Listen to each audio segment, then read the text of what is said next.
భగవద్గీత సర్వ మానవాళి కోసం. ద్వితీయోऽధ్యాయః దూరేణ హ్యవరం కర్మ బుద్ధియోగాద్ ధనంజయ బుద్ధౌ శరణమన్విచ్ఛ కృపణాః ఫలహేతవః.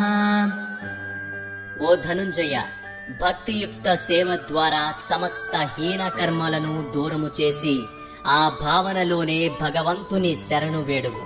తమ కర్మ ఫలములను భోగింపదలుచువారు లోభులు. శ్రీకృష్ణ భగవానుని నిత్య దాసునిగా తమ నిజ స్థితిని అవగాహన చేసుకొనిన వాడు కృష్ణ చైతన్యములో వర్తించుటను తప్ప ఇతర అన్య కార్యములనన్నిటినీ త్యజించును.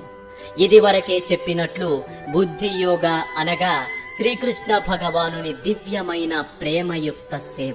అట్టి భక్తియుక్త సేవయే జీవునికి నిజమైన కర్మ విధానము. కేవలము లోభులు మాత్రమే మరింతగా భవబంధములలో చిక్కుకొనుచు తమ కర్మ ఫలములను భోగింపదలచుదురు. కృష్ణ చైతన్యముతో చెయ్యబడు కర్మలు తప్ప ఇతర కర్మలు ఎల్లప్పుడూ కర్తను జనన మరణ చక్రములో బంధించుట చేత అవి హేయములగును.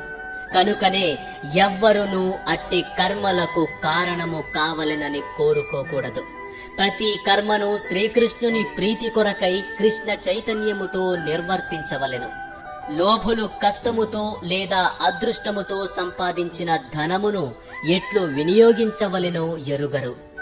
నిజమునకు మానవుడు తన శక్తి సామర్థ్యములనన్నిటినీ కృష్ణ చైతన్యము కొరకే వినియోగించవలెను. అదే మానవుని జన్మను పరిపూర్ణము చేయగలదు.